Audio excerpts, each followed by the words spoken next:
This temple and everything on it was actually disassembled from underwater and brought to this island and reassembled in 1974.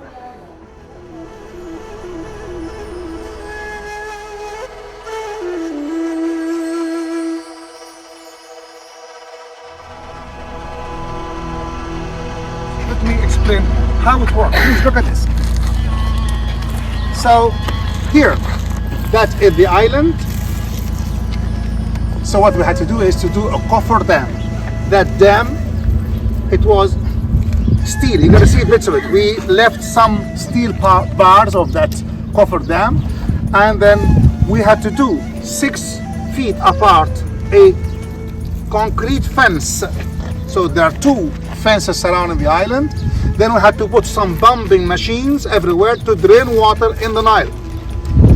So we secured that the water won't leak back by doing those 2 fences there. You got it? After that, we had to clear the floor of the island there from all dirt, silt, depositing there and so on. And then we started to take photos, dismantle all those pylons, every block, all those had to be, every block is a number. How many numbers, how many pieces? 40,000 pieces here. Every block had to be numbered, wrapped, moved from there to this new location. It took us 2 years to level this island, to reshape it. We brought those trees from there, from Philae, to transplant them in here, and then we reassembled everything on this higher up location. How long was it submerged before? Since the old English dam, since 1902, when the British opened that old dam there, this was submerged. Let me give. So every block of every wall and statue on this entire island was disassembled, photographed, and numbered, and then reconstructed exactly as it was on the previous location.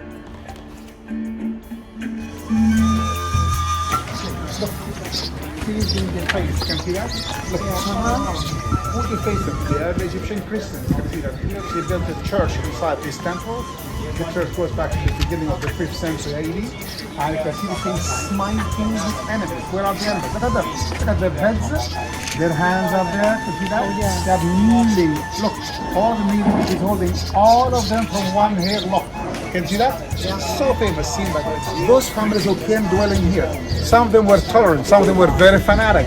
They defaced as possible as they could from these scenes, and that's why they defaced some and they left some. So absolutely up to them. This is how they did it here, and that's why look at the process there. Look here and there, you'll find a church, a full church inside, small one. Dates back to the beginning of the 5th century, and you see lots of this Coptic or Orthodox process everywhere in here.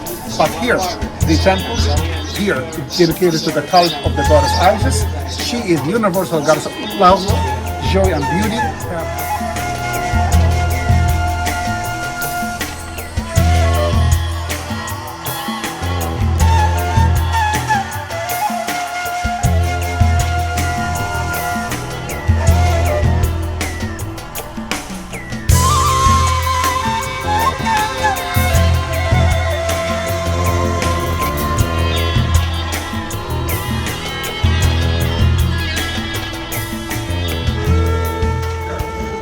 Holding 2 feathers are to fan while the vulture's wings are protected. Look at the process here.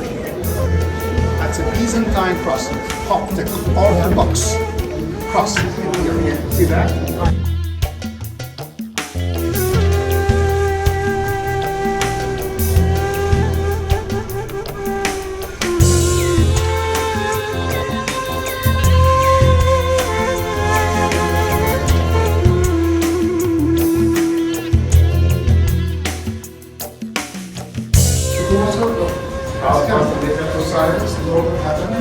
So we talk about the equivalent of the Christ in Christianity, holding the 3 signs, our flame, authority, the anchor of life, the was scepter of Heroes. And he's always in his mummified shape, wrapped up, shrouded by it, and he is the equivalent of the Christ in Christianity. His name is Osiris, his wife is Isis, the Holy Virgin of the ancient Egyptian mythology, and their son is Horus, the falcon god. The three of them make the most famous triad in history of mankind. That trinity is 5,000 years before Christianity. Careful, please, don't hit your leg. Look now, please. Father, mother, son. Look, Osiris, Isis, Horus. It means she gives him life. So how can I give you life? I hold your hands for support. I approach to breathe in life. This is the long lifetime, the unsigned. Got it? And here is the word of Trinity. The ant, look, every king or god got to be holding the ant. Look in their hands. Can you see this? Here, look, in their hands. Look, there, look there, look there. You got it?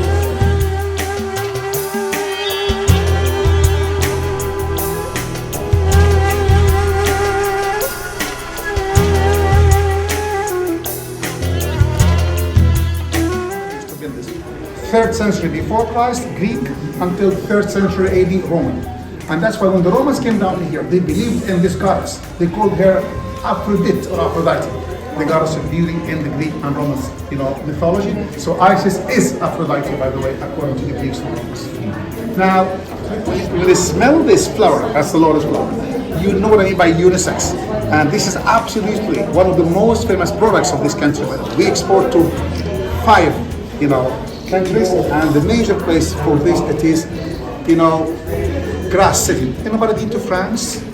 Grasse City, a small town between Nice and Monaco. That's where the capital of perfumery is. And our product is 1 out of 5 global countries who export these raw essence to them. From 1902 until about 1974, when they built a dam around the original island to block off all the water and pump all the water out of these temples. And then they numbered every block and dismantled everything and carefully moved it here about half a kilometer away. And they had to totally reshape this island. They even flatten the island and shape it to receive all of these edifices of this island. It's just amazing. I kind of wish they would have left it underwater though. This would make an awesome dive, like scuba diving. There's still like 7 or 9 of them under there. Yeah. I don't know how deep they are. They might be too deep.